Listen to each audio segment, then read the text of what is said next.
दोस्तों इस वीडियो में देखेंगे कि अमेजन पे लेटर में हर मंथ के 1 तारीख में जो बिल जनरेट होता है उसको अगर आप सही टाइम पे रीपेमेंट नहीं करते हैं तो आपको लेट पेमेंट चार्जेस कितना लग सकता है, आपको पेनल्टी कितना लग सकता है। और दोस्तों अमेजन पे लेटर का पैसा अगर आप नहीं भरते हैं तो क्या होगा, उसके बारे में भी इस वीडियो में आप लोगों को मैं जानकारी देने जा रहा हूं।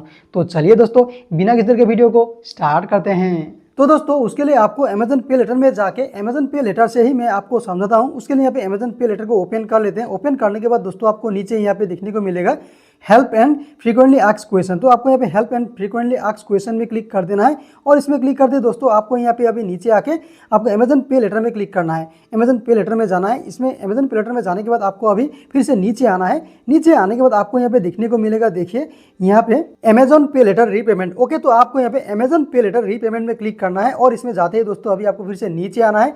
नीचे आने के बाद अभी आपको और एक ऑप्शन यहाँ पे देखने को मिलेगा, देखिए यहाँ पे will I include any late payment fees penalties, इसमें आपको क्लिक करना है। Will I include any late payment fees penalties में आपको यहाँ पे जाना है। जाने के बाद देखिए यहाँ पे एक चार्ट ओपन हो जाता है। ओके, तो ये चार्ट समझाने से पहले आपको यहाँ पे ऊपर में देखिए, यहाँ पे आपको एक बात गौर कीजिए, यहाँ पे आपको नोट में बताया गया है कि आपने अगर अमेजन पे लेटर के जरिए किसी प्रोडक्ट लिए हैं तो उस समय आपको अगर आपने की फैक्ट स्टेटमेंट डाउनलोड किए हैं तो उसमें एक्चुअली एक्यूरेट जो लेट पेनल्टी है, लेट फीस चार्जेस है, वो आपको हमें बताया गया है। वो आपको चेक करने से आपको पता चल जाएगा। अगर आपको वो चीज़ आपने डाउनलोड किया नहीं है तो भी आपको चिंता करने की कोई बात नहीं, आपको यहाँ पे वो भी नीचे आपको क्लियर कर दिया गया है। ओके, तो उसके लिए आपको देखिए यहाँ पे आपको समझना होगा, देखिए late payment fees for IDFC। Okay, तो ये चीज़ समझिए, अगर आपका अमेजन पे लेटर का जो लेंडिंग पार्टनर है वो अगर IDFC बैंक का है तो IDFC बैंक के लिए जो आपका अमेजन पे लेटर का लेट पेमेंट चार्जेस फीस होगा वो क्या होगा, वो आपको हमें बताया गया है कि देखिए 3% of unpaid due amount plus GST of 18 on late fees. Okay, अर्थात आपको यहाँ पे ये बताया गया है कि आपका अमेजन पे लेटर में हर मंथ के 1 तारीख जो बिल जनरेट होता है उस ड्यू अमाउंट के ऊपर आपको 3% लेट पेनल्टी चार्जेस आपको देना पड़ेगा। 3% लेट पेमेंट फीस आपको पे करना पड़ेगा और साथ में उसमें आपको 18% GST भी आपको पे करना पड़ेगा। 18% GST मतलब आपका जो 3% लेट पेनल्टी चार्जेस जो बनता है उस अमाउंट के ऊपर फिर से 18% GST आपको ऐड करके आपका टोटल लेट पेमेंट फीस बनता है, वो आपको पे करना पड़ेगा। लेकिन दोस्तों आपको यहाँ पे एक छूट है इसमें, अगर आपका lending partner IDFC first bank है तो उसके लिए देखिए यहाँ पे आपको बताया गया है कि नीचे में यहाँ पे देख सकते हैं, आपको पता है कि आपका अमेजन पे लेटर का जो बिल है वो आपको 5 तारीख तक, हर मंथ के 5 तारीख तक आपको पे करना पड़ता है। 5 तारीख के बाद अगर आप पे नहीं करते तो उसमें आपको एक ग्रेस पीरियड मिलता है। वो ग्रेस पीरियड खत्म होने के बाद देखिए हर मंथ का 11 तारीख से 11 तारीख से आपका जो पेनल्टी चार्जेस है वो काउंट होना शुरू हो जाता है। यानी 11 तारीख तक, 10 तारीख तक आपने पे नहीं किया तो 11 तारीख से लेट पेमेंट फीस आपके अमेजन पे लेटर के ऊपर ड्यू अमाउंट के ऊपर लग जाएगा। ओके, और उसके बाद देखिए अगर आपका अमेजन पे लेटर का लेंडिंग पार्टनर एक्सियो है तो एक्सियो के लिए यहाँ पे अलग सा चार्जेस आपको देखने को मिलेगा। ओके, उसके लिए देखिए यहाँ पे नीचे लेट पेमेंट फॉर एक्सियो, तो इसमें आपको 1 दिन का ग्रेस पीरियड आपको मिल रहा है। यानी आपको पता है कि अमेजन पे लेटर का जो ड्यू है वो आपको हर मंथ का 5 तारीख तक आपको पे करना पड़ता है। उसके बाद देखिए अगर पे नहीं करते तो आपको 1 दिन का यहाँ पे ग्रेस पीरियड आपको मिल रहा है। ओके, उसके बाद देखिए आपको हर मंथ का 7 तारीख तक अगर आप पे नहीं, मतलब 6 तारीख के बाद अगर पे नहीं कर रहे तो आपको 7 तारीख से आपका वो लेट पेमेंट फीस पेनल्टीज आपको उस ओवर ड्यू अमाउंट के ऊपर आपको लागू हो जाता है। ओके, तो वो ओवर ड्यू क्या है, कैसा है, वो आपको नीचे में यहाँ पे एक चार्ट के थ्रू आपको समझाया गया है। ओके, तो यहाँ पे चार्ट आप देखिए, तो यहाँ पे देखिए monthly due amount, late payment fees payable for each delay repayment. Monthly due amount में देखिए नीचे में अगर आपका ड्यू अमाउंट 200 है या 200 से कम है, यानी आपका अमेजन पे लेटर में जो 1 तारीख में बिल जनरेट हुआ है वो 200 या 200 से कम है तो आपको किसी भी तरह का लेट पेनल्टीज आपको चार्जेस यहाँ पे देना नहीं पड़ेगा। ओके, उसके बाद नीचे में देखिए अगर आपका अमेजन पे लेटर में जो 1 तारीख में बिल जनरेट हुआ है वो अमाउंट 200 से ज़्यादा है लेकिन 1000 या 1000 से कम है और वो अमाउंट ओवरड्यू में जा चुका है तो आपको लेट पेमेंट फीस जो है वो आपको 125 रुपये आपको पे करना पड़ेगा।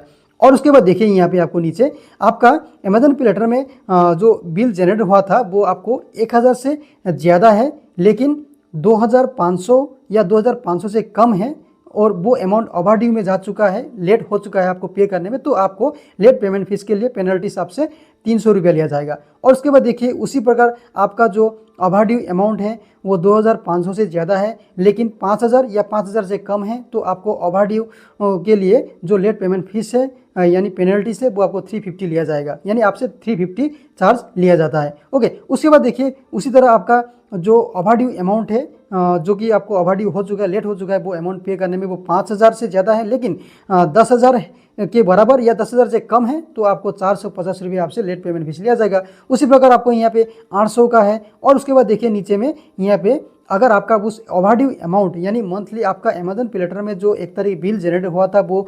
20,000 से ज़्यादा है, लेकिन आपने उस अमाउंट को टाइमली पे नहीं किया था, वो ओवरड्यू में जा चुका है, तो उस केस में आपको यहाँ पे बताया गया है कि 10,000 का आपका पेनल्टी लग सकता है। ओके, तो इस तरह से आपका एक्सीओ का जो, अगर आपका लैंडिंग पार्टनर एक्सीओ है तो एक्सीओ का late payment fees, late penalties आपको यहाँ पे दिया गया है। ओके, तो उम्मीद करता हूँ कि आपको यहाँ पे late penalties, late payment fees charges के बारे में आपको थोड़ा बहुत नॉलेज मिल चुका है। ओके, अभी देखिए दोस्तों, अगर आप अमेजन पे लेटर का पैसा नहीं भरते हैं, पे नहीं करते हैं, तो क्या हो सकता है। ओके, तो यहाँ पे देखिए अमेजन पे लेटर में आपको देखने को मिलेगा what happens if I don't pay my EMI on time. Okay, तो यहाँ पे आपको बताया गया है कि सबसे पहले देखिए avoid any late payment charges. अगर आप अमेजन पे लेटर का जो भी आपका बिल है वो अगर आप टाइमली पे नहीं करते तो आपको लेट पेमेंट चार्जेस लग जाएगा। ओके, तो वो लेट पेमेंट चार्जेस आपको अवॉइड करने के लिए आपको टाइमली पे करने को आपको बताया जा रहा है। ओके, उसके बाद देखिए यहाँ पे maintaining a good credit rating. Okay, आपका अमेजन पे लेटर में एक गुड क्रेडिट रेटिंग आपका मेंटेन रहेगा अगर आप टाइमली पे करते हैं। अगर टाइमली पे नहीं करते हैं, आप पैसा पे नहीं करते, तो क्या होगा, आपका जो क्रेडिट रेटिंग होगा वो खराब हो जाएगा। उसके बाद देखिए prevent suspension of your Amazon पे लेटर फैसिलिटी। अगर आप अमेजन पे लेटर का जो भी आपका बिल है वो आप पे नहीं करते, ओवरड्यू में चला गया है, फिर भी आप पे नहीं कर रहे हैं, तो आपका जो अमेजन पे लेटर का जो फैसिलिटी है, वो सर्विस है, वो आपको क्या हो जाएगा, सस्पेंड हो जाएगा, मतलब सस्पेंशन कर दिया जाएगा। ओके, उसके बाद देखिए यहाँ पे prevent further actions on your Amazon account and avoid any legal action. यानी दोस्तों, अगर आपका अमेजन पे लेटर का जो बिल है वो अगर आप पे नहीं करते, वो ओवरड्यू में चला गया, ओवरड्यू में जाने के बाद में भी अगर आप पे नहीं कर रहे हैं, ओके, वो पैसा आप नहीं दे रहा है, तो देखिए यहाँ पे आपको बताया जाए कि आपको अमेजन अकाउंट के ऊपर आपको आगे जाके एक्शन लिया जा सकता है। ओके, किस तरह का एक्शन लिया जा सकता है वो यहाँ पे साफ साफ बताया नहीं है, फिर भी देखिए आपको एक्शन लिया जा सकता है, ये चीज़ आपको बताया। उसके बाद देखिए अवॉइड एनी लीगल एक्शन। अगर आप पैसा पे ही नहीं करते हैं, ओके, जो भी टाइम पीरियड आपको मिलता है पे करने को, उस टाइम पीरियड में अगर आपको जो